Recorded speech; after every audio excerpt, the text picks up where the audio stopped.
What's up, guys? Today we have Phil Rosen in the house, and we are going to talk about all the things you guys care about. That's right. We're going to talk about Bitcoin, what's going on with the price. Why is Bitcoin more resilient than the stock market? How do we know? What's the new measurement that no one's been talking about, but everyone should be? Then we get into inflation, what's going on around the job market. What do we take away from the most recent debate with Donald Trump and Kamala Harris? And then we talk about what's the bull case? If you were either candidate, what would you do? How do you solve the problems around inflation, home affordability, and all of the economic pain that the average American family is facing? This conversation is fast-paced. It's packed with unique insights. This is information you will not get anywhere else. So make sure that you tune in and then leave in the comments. Let us know what you liked, what you didn't like, and what we can do better next time. We love hearing all of your feedback. Here's my conversation with Phil Rosen.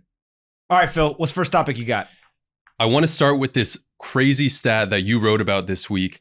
Bitcoin has now been available for trading for more total hours than stocks. And this started in 1971 when Nixon moved the dollar off the gold standard. And that initiated what's called the fiat era for the economy and currencies. And right now, stocks have been trading for about 100,000 hours. And even though Bitcoin's only 15 years old, because it's 24/7 markets, it's been trading for 123,000 hours. What do you make of this? So it's really interesting. Like, first of all, before anyone goes and says, oh no, the stock market's been trading for longer than since 1971, of course. But in the fiat era, as you pointed out, since 1971 and the Nixon shock, the stock market has only been open in terms of hours of operations during the week. I always like to point out that the stock market is actually closed more hours a week than it is open. So they got your money and you can't access it more than what they will allow. Those hours of operations prevent you. And so then if you go and you look at Bitcoin, it trades 24/7, 365. Now, one of the advantages is that there's stuff that happens geopolitically or in the economy all the time. Maybe it happens early in the morning. Maybe it happens late at night. Maybe it happens on the weekend. Bitcoin is always trading. And so you can always access your money. You can always buy or sell whenever you want to. But this idea of cumulative trading hours really is, well, how much is the robustness of the system? How much has the system been tested? And if you think about this idea of Bitcoin, although in terms of years as a measurement, it's actually younger than the fiat stock market, if you measure it by hours of operations in which it has been open, Bitcoin is older than the fiat stock market. And so what that tells you is that Bitcoin has been tested more than a fiat stock market, which would suggest that Bitcoin is more robust. It also would suggest that actually Bitcoin has more data points. And it also would suggest, because of the global accessibility, which the stock market does not have to the same degree of Bitcoin, that more people are able to use Bitcoin, more people are able to access it based on the measurement of time, and there is the ability to respond to anything that happens in the world at any time, any place. And so when you put those things together, Bitcoin is probably the only true free market global asset. And in a world where investors are becoming more and more kind of aware of these different global events, you need to have an asset that trades 24/7, 365, available to anyone, anywhere, and also is sensitive to these global events. And so if you look at the stock market, the US stock market may not actually move depending on what happens in the Philippines or in a South American country, or maybe in a random country in Europe, right? Because the US stock market is focused on the United States. But Bitcoin moves based on a lot of these different global events. And so when all of a sudden we saw Iran shoot rockets at Israel, Bitcoin was very volatile. The stock market was closed. And so if you're an investor sitting at home and you're watching the news and you see that this geopolitical event is playing out, how do you express that in the financial markets? How do you protect yourself? Forget how do you make money. How do you protect your portfolio? The world changed and you can't change your portfolio. With Bitcoin, that's never a problem. You always have access to the market, and therefore Bitcoin is actually older in terms of time that you could trade it than the fiat stock market. Do you think that I think your take is correct in your analysis, but I think it's reserved for some more sophisticated investors, because I'm not sure how many investors are trying to express their view on a global event through their investments. And also I wonder how much volume of inflows has the stock market seen in the last 50 years versus Bitcoin in the last 15 years, even though maybe the accumulated hours of trading are more in favor of Bitcoin. Do you have any insight on that? So I think that looking at the extreme tells you about kind of the everyday situation. And so, yes, of course, there are only a certain amount of traders or kind of sophisticated financial folks who are going to change their portfolio based on something that's happening somewhere else in the world. But the market should not determine who has access. The people should determine whether they want to trade or not. And so what ends up happening in the stock market is they prevent you from trading. If you are sophisticated or not, whether you want to trade or you don't have the ability more hours a week than when it is open. And so what Bitcoin does is it simply says, hey, we're open for business all the time. You can sit on your hands or you can act. It's up to you. We're offloading that responsibility to you to make decisions about your own portfolio. Whereas if you really think about the stock market, it's a gated market. It's only available to you when the big finance bosses say that you can trade. They're the gatekeepers. And so again, I understand why they do it, right? It used to be very human driven. People want to go home. They want to go to their families. They need to sleep, all these different things. But now we live in a world that should be more global, that should be more technology enabled. And so I do actually think that the stock market eventually will open up to 24/7, 365. A lot of people don't like to talk about this, but the US stock market has an immense amount of overnight trading. And if you look at the financial returns, the returns of stock movements overnight versus during the normal hours of operation, overnight returns have destroyed during the day returns. And so it's actually been more profitable to simply trade overnight. The problem is that most retail investors or self-directed investors, they don't know how to do that. And so the strategy that they have employed if they wanted to try to exploit this is they would basically buy stocks at the close and then they would sell in the morning. And so that worked for a while. But now with all the volatility and kind of all the funny business that goes on in terms of overnight trading, that actually hasn't worked over the last 2 to 3 months. And so it's this weird thing of you have people trying to hack the system. They're saying, I want exposure to the overnight market. It's not available to me in a kind of a normal trading environment. So instead, what I'm going to do is I'm basically going to go long right before the market closes. I'm going to sell when the market opens. But even in that scenario, you're only holding for 12 hours, 16 hours, right? It's not that long. But still you don't have access to the market. So if you buy right before 4 o'clock and all of a sudden something happens at midnight, you got to wait 8 more hours, 9 more hours, 10 more hours, right? Depending on exactly when the event occurs. And so that is a problem that can be solved. Just open the market. Let people trade whenever they want to trade and figure out the technology component. That's a you problem, not an investor problem. Give people access to financial markets. And that access is, of course, what makes Bitcoin attractive right now and other cryptocurrencies. But I think, and you've talked about this a lot, the Bitcoin play is a big play on currency debasement. But I think that is not so easy to understand. Could you talk about that a bit?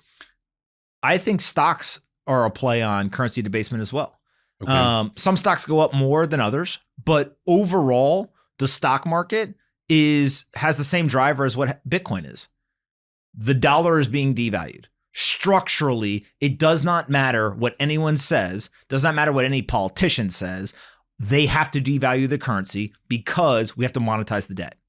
And so in that scenario, any asset that is denominated in dollars is going to go up over the long run. And so stocks will go up generally. Bitcoin is going to go up generally. Real estate generally. Now, can you go buy a bad piece of real estate and you bought it and it was overpriced and then it goes down for 10 years? Of course. The same thing can happen in the stock market. You could buy, let's say, for example, if you bought the all-time high of Bitcoin back in 2021, today you're down. But it went back to a new all-time high and then it came back down, right? So like market timing stuff obviously still plays into this. But the important part is that if you take the US stock market and you don't denominate it in dollars, you denominate it in gold, it's basically flat since 1971. And so what that tells you is most of the growth when you denominate the stock market in dollar terms is not because of growth in the stock market. In terms of the companies, most of the growth is being driven by the devaluation of the currency. There's a reason why the stock market goes up and to the right at a 45-degree angle. How is it so perfect? It's because it's about the currency debasement, not actually what the companies are doing in terms of the overall market and its return that it drives every year. That is very interesting. And I think for a business owner would be hard to stomach, because if they're focused so much on quarterly earnings and improving profits and margins, and then you're saying it's just currency debasement across the board for markets. Well, so there's a paradox here, right? Which is interesting. If you own a business, you got to pay attention to what your revenue is, what your profits are, your margins, your expenses, all those things, because ultimately that is going to drive the value of your individual business, right? As a business owner. But as an investor, especially investors who are not going to take single name stock risk, and they're going to say, hey, I'm just going to buy the index. The indexes definitely are driven by that currency devaluation. And so, yes, depending on who you are in the market, depends on how much does an individual company performance versus the overall kind of currency debasement story. But I believe, and I've talked about this extensively, that historical valuations of stocks are important, but they are losing some importance, or they are becoming less reliable because today, given higher degrees of inflation, there's a subset of people who are putting their money into stocks to hide from inflation. Look at the stock market when inflation exploded. The stock market exploded. And so if now stocks serve as an inflation hedge, then you have to say, what is this company worth? What is this stock worth? And then I need to put a monetary premium on top of it.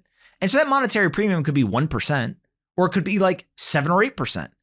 But when you start to look at what is the value of this company, it's higher than the historical norms because of the monetary premium and this inflation hedge now that stocks have become, given the higher inflation that we're experiencing. I think that makes sense. And that's a very clear explanation. I do want to pivot to the Trump-Harris debate last night.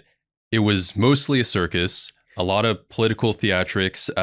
Mostly it was talking points that we probably could have predicted ahead of time.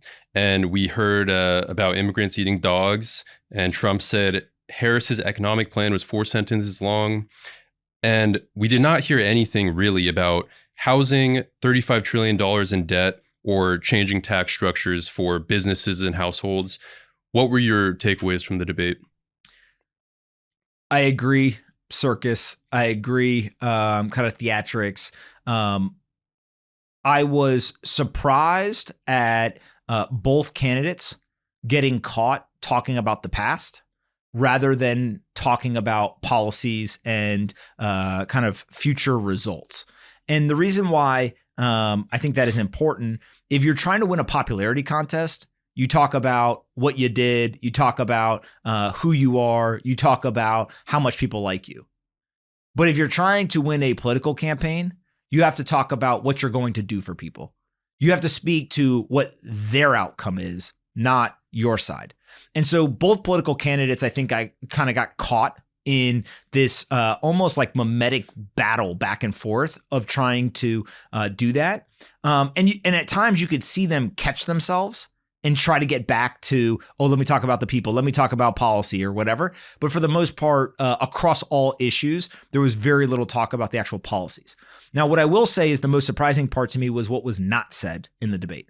And on that front, what we did not hear is a specific economic plan from either candidate on what they were going to do to get inflation down, what they were going to do to make home more affordable, what they were going to do in terms of creating more jobs, what they were going to do in terms of ensuring that we could get the national debt under control, balancing the budget, not having the annual deficit. We just go down all of these economic topics. There was no conversation about that. I am still shocked that neither one of the major party candidates has talked at all. I have not heard either one of them say, my goal or my promise is I am going to balance the annual budget. They used to fake it, right? They used to say like, hey, at least I'm going to tell the people that. They don't even say it anymore. That is how lost we are in terms of balancing the budget. On top of that, there was no talk about how do you get inflation down. What they did instead was they were bickering about what the inflation rate was and who was responsible for it. But people don't care. Was it 9%, 11%, 10%, 12%, 8%? Who cares? That was 3 years ago, right? And whose fault is it? Well, it's probably actually both political parties' fault because they both were voting for the fiscal policy and the printing of money.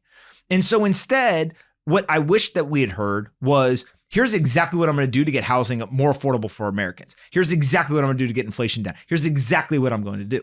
Now, one of the things that I find very interesting, I recently was doing a phone call with a political candidate in one of the New York races. And this guy is very astute in politics. A friend of mine knows this guy really well. And he said, hey, you should talk to him. So I called him up and we were just talking through kind of his campaign and various things he was doing. And more so, I was just trying to learn, like, how do these campaigns work? Why do you guys do certain things? And he told me something that almost made me fall out of my chair. He said, political consultants will tell you, do not put your policies out there. And I said, why do you mean? He goes, because you can be attacked for them. And so I said, wait a second. The people who are consulting the politicians are telling them, don't actually put your policies out there, because if you put your policies out there, you're going to get attacked for them. And this guy, to his credit, was saying, I'm going to put my policies out there because I feel like people who, if I want them to vote for me, they should know what I'm going to do. But that blew me away. And so maybe the political consultants are telling them, don't talk about this stuff, but these are real problems for Americans, right? There are families that cannot afford living in the same way that they were 3, 4, 5 years ago. And so when you look at this, there's got to be something to be done. And so I'm not hoping that either candidate all of a sudden becomes like a world-class economist that can solve every problem and, they're going to be the person. But you got to acknowledge the problem first. Then you got to be able to come up and say, here are the things that I think we can do that we know we can do. And then even if you just say, and by the way, I'm going to hire really great people and those great people are going to help me figure out this problem because that's a big problem and we don't have an answer yet. We don't hear any of that stuff. And so it falls back on, we talked about last week, the political candidates are actually a little bit more similar than people want to give them credit for. And maybe we can throw in the fact that neither one of them has an actual economic plan as to what they're going to do. But I do think it's a big opportunity. If somebody comes out with a real economic plan, not like, hey, I'm going to tax unrealized gains or other nonsense, but comes out and says, here is a point-by-point plan of what I am going to do in order to make your life better as an average American family, I think that is a huge opportunity for someone to get massive momentum going into the November vote. If you were in Harris's shoes, knowing what the limited policies she's put out so far, how would you package and pitch those to American voters? Today's episode is brought to you by iTrust Capital. Are you buying crypto on an exchange because you're excited about the bull run? Well, I hope you're reporting your crypto gains to the IRS because they want you to pay your taxes. That's right, when you buy and sell crypto on an exchange, you need to pay the government taxes when you make profits. That sounds pretty taxing. There's another way you can buy and sell crypto without worrying about taxes. At iTrust Capital, you can buy and sell crypto inside of a tax-advantaged crypto IRA. Crypto IRAs are retirement accounts that work similarly to an exchange, but with tax benefits. Let me give you an example. If you can buy and sell crypto on an exchange and you make a $20,000 profit, you have to pay the government taxes. However, if you do the same thing in your Roth IRA and you make a $20,000 profit, you don't need to pay any taxes. That's right. You get to keep all the profits and not have to pay taxes because it's in a tax-advantaged account. So opening a tax-advantaged IRA at iTrust Capital only takes a few minutes. You have 24/7 access to the markets with some of the lowest fees in the industry. The bull run has begun, and people are starting to see their accounts go up. So start taking advantage of tax benefits with an IRA at iTrust Capital. You can start maximizing your crypto investment today. Go to itrustcapital.com. That's itrustcapital.com. I think you have to do three things if you're her. The first is, although it is dirty politics, you have to figure out how to take credit for the things that went well under the Biden administration. You have to deflect and negate the bad things. And then you have to put forward a argument that you are going to do A, B, C, and D in order to address these issues. Now, what are those things? I actually think that if Harris came out and said, I'm basically going to let the free market ride, I'm going to put all these incentives in place, and here is going to be the impact. The beauty of the Democrat Party is that they actually have a lot of the media, which is sympathetic to them. They have a lot of economists, these people who are very anti-Trump. And so lean into that, right? Not necessarily that they're attacking Trump, but lean into the fact that you can get a bunch of economists to come out if you put forward a half decent plan and they say, hey, this is a great economic plan, right? Go and use that to your advantage. What I will say, again, going back to the fact that these candidates are way more similar than people realize, Kamala Harris last night was talking about giving tax cuts out to people. Nobody is explaining that Donald Trump wants to give tax cuts, and so does Kamala Harris. And I'll give you a great example. She wants to give a $50,000 tax break to small business owners. That's a tax cut.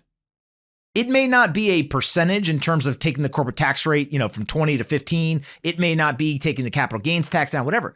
But that is a tax break. It's a tax cut. She is giving a tax incentive to a cohort of people.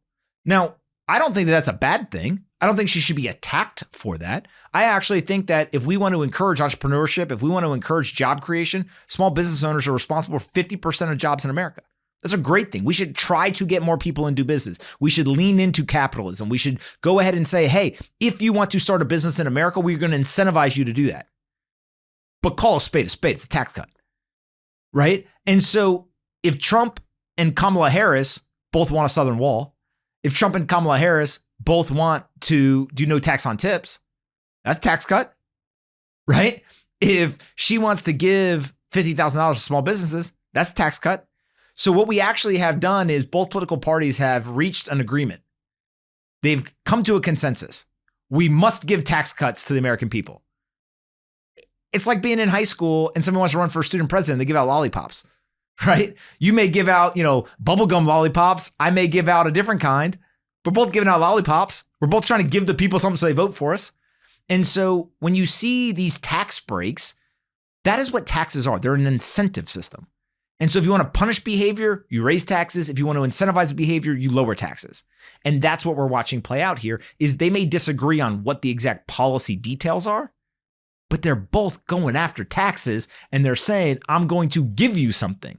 Now, to the credit of Harris, on the flip side, she's also saying, I'm going to raise long-term capital gains to 28%. And so she's playing with the incentive system on both sides. Trump, on the other hand, seems to be saying, hey, domestically, I'm going to cut taxes. I'm going to give kind of these breaks. Internationally, I'm going to use tariffs and other things, and I'm going to go and I'm going to implement that globally in terms of maybe using the incentive system in the other way. If you were to make the bull case for Trump as far as his economic outlook and policies, where would you begin? I'm going to do exactly what I did previously. I'm going to pump asset prices. Everyone should get long, and you're going to have the greatest stock market in history. And he's the most believable person to say that because that's exactly what he did when he was president. Now, the downside to that argument is he's going to devalue the dollar. The national debt exploded. And so although both political parties, Republicans and Democrats going all the way back, they both add to the national debt. They both print money. This whole idea that Republicans or Democrats, there's no difference. If you give people a money printer, they're going to print money. And so the Democrats, with things like the Inflation Reduction Act, which was inflationary, right? They printed money. And maybe even worse is that during the Trump administration, the Fed was cutting interest rates. They were suppressing them down to zero with 2 emergency rate cuts. And they were trying to increase liquidity in the market. And so the fiscal policy decisions by Trump's administration and other representatives was in line. Both the central bank and the politicians were stimulating at the same time. There's a strong argument that Biden's administration was working against the central bank. The central bank was increasing interest rates. It was trying to drain liquidity. It was selling off almost $2 trillion from its balance sheet. And the politicians were just printing money without any regard for what the central bank was doing. And so the politicians actually made the central bank's job harder. So when you look at that, you say to yourself, if I'm Trump and I'm trying to campaign here on economic policy, look, we had this amazing stock market. We had all this stuff. But as you and I have talked about previously, and you did, I think, a lot of data research on this, Trump and Biden S&P returns are almost identical. And so he gets the benefit of perception she has to lean into the benefit of kind of Biden's track record. Now, the thing that they will never do is they will never agree to a common ground, because the candidate that comes out and says, hey, it doesn't actually matter who the president is. The stock market is going to go up and to the right 8 to 10%. That's not a popular talking point. Where they compete is around the edges. And so I do think that Trump's policies are long-term. The question is how much damage is done if you stimulate aggressively in the short term, but it's very obvious that in the short term, it's positive for people. And so it begins to push this question of if you are a family in America, were you better off 2016 to 2020 or 2020 to 2024? And then if you go and you take a look at kind of the next 4 years, do you feel you're going to be better off with Harris policies or Trump policies? But right now, the most concerning thing is nobody's talking about it. This is not an election on economic policy. This is an election on, are Haitians eating cats and dogs in Springfield, Ohio? What's going on with the southern border, right? That's the topics that people are talking about. And just think about all the topics that were discussed last night. We're talking about what words were used in speeches 3, 4, 5, 6 years ago. That's what they're debating. To the point where both of them were slinging accusations at each other that have zero impact on the future. And so to me, the maybe most disappointing part is if we are a country where our leadership, whether they win or they lose, are constantly looking in the rearview mirror, you don't know where you're going. You're not looking through the windshield. It's very hard to drive down the road looking in the rearview mirror. And so instead, if we could have both candidates essentially call a truce on the past is the past. What are we going to do moving forward? Now, I do think that citizens and political commentary will say, well, actually, if we look at what you did in the past, that should give us a signal what you're going to do in the future. So how does that play into it? How do you stand on or critique the past, but yet do it from a perspective of here's what's going to happen in the future? And I think that was maybe the biggest missed opportunity for Trump. He tried to do it because he kept saying to Harris, well, why don't you go down to the Capitol and sign it right now? But it was such like an insider Washington way of describing it. I thought that instead, if he simply just said, you're the second most powerful person in the world right now. If you want to change something, you can do it. If you say you're going to do X, why wait? If it's so important, you have 50 days. Go do it right now. Literally, go right now. You're the second most powerful person in the world. If you can't get it done as the second most powerful, what makes you think you're going to get it done as the first most powerful? And if I was Harris, what I would continue to say over and over and over again, which I thought that she was trying to do, was create a difference in age, create a difference in kind of philosophy and perspective. And then she was trying to get to the specificity. The problem is that she kept bringing up certain policies that were not going to have the intended impact that she wanted. So she would talk about home affordability. I'm going to give everyone $25,000 for a first-time home purchase, which is exactly going to drive affordability worse. And so I think that at least she was trying to go in that direction. It's just really, really hard, I think, to be in their position. And one of the things I was saying to a friend this morning, imagine if you and I, who have virtually no pressure, right? In terms of we're not running for an office, we're not whatever, but if we just went on that same exact stage and we knew that a lot of people were watching and we had to talk about the economy, about immigration, about all these different topics, both of us would say really stupid stuff, right? It would be very difficult to do that.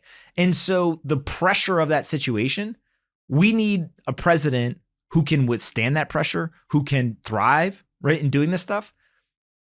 But both of these candidates are not the JFKs, the Ronald Reagans, the people who I think were built for a different era of American politics. And so we kind of have like modern politicians for modern times. And whether we like it or not, this is not a policy competition. This is a competition of like, will Taylor Swift back you?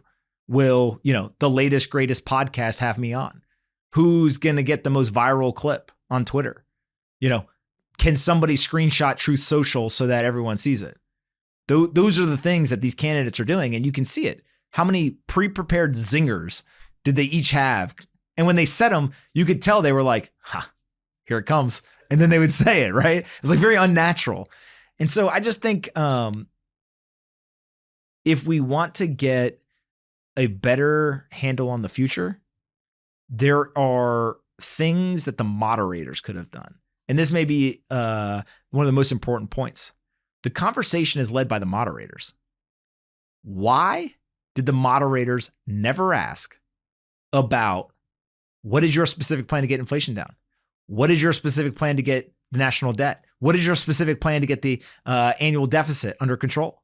Are you going to balance the budget? Do you commit to all this stuff? Instead, they were asking all kinds of crazy questions. And so is that a representation of what the people want? Do the people not care about that stuff? Are the people not going to change their vote based on those answers? Or is that not a popular thing to talk about because it would force political candidates to get out of kind of the WWE mode and the theatrics and actually start talking about policy? So the quality of the question sometimes can determine the quality of the answer. Did we get good questions last night? I would argue probably not. And so if you look at the top of the funnel of problems as to why we got what we got last night, it starts with the questions that were asked, and then it leads to what the candidate said in response. And so if you want high quality policy driven conversation, ask high quality policy driven questions and you'll get a better outcome. What did you think? I do think the moderators could have been better. I think they could have been maybe more even-handed. I think it was clear that they were not people that liked Trump, which is fair, but they could have, as journalists especially, maybe hid that a bit better. There were a lot of softball questions for Harris, and they kept correcting Trump. And, he was saying some crazy things, to be fair. Harris also said some crazy things. They did not say anything, or they did not rebut her at all. Yeah, but like you said, it's a very tough job to be a moderator. It's a tough job to be an interviewer with a big audience. And when you're on that high stakes stage, I'm sure it'd be very easy to fall back on your biases. And, there's not really training for that, I don't think, especially for media. Like you're expected to do the job and be objective or at least fair. But when you have so many eyeballs, a lot of that falls away. I do think you bring up an interesting point where we heard a bunch about the candidates' preparation. It was said that Harris was literally with method actors, people dressing like Trump, all this stuff. Supposedly Trump was going through multiple campaign kind of prep sessions and all this. We never hear what is the moderator's prep. I'm assuming they're professionals. So I'm assuming that they are, going through prep. They're having meetings, they're doing research, kind of all that stuff to be prepared. But I would love to hear what do they do, right? And whether it's ABC, Fox, MSNBC, CNN, whoever it is, right? Just like, what is the moderator's prep? And are there like almost after action reviews? Are there critiques? In the NFL, there's a governing body of sorts, or kind of the referee, kind of governance, that if you do a good job, you get rewarded with bigger games. If you do a bad job, you don't. Does that happen with moderators? Like, did they get a scorecard, this morning when they walked in, the two moderators, and it's like, hey, you were really strong on this. You didn't do this so well. Here's where you improve. You get a, B+. Yeah. I don't know. I think their report card is just what other journalists say about them. So it's very echo chambery, because if you have a bunch of journalists from mainstream production outlets or mainstream news outlets, they would all pretty much fall back on the same questions or tactics or biases. And everyone this morning was praising the two journalists that were the moderators last night. And that's to be expected, I think. But I don't know. I don't know what their prep looked like. I know if you saw zoomed out camera shots, they had tons of papers all over the desk. So, even I have a paper right now just for this conversation, but I'm sure, it's rigorous, the prep. But on that note, thank you for your time, Pomp. Thanks for having me.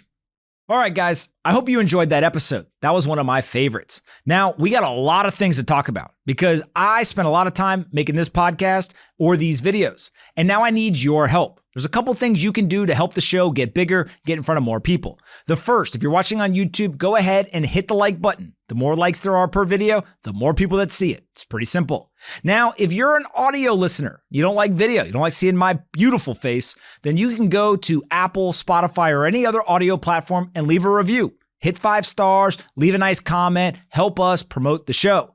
On top of that, I got a brand new book coming out September 24th. It's called How to Live an Extraordinary Life. I wrote 65 letters to my children. Go on Amazon, wherever you like to buy books, search How to Live an Extraordinary Life, Anthony Pompliano. It'll pop up. It's a nice black cover. Go ahead and hit that buy button so you can pre-order the book as well.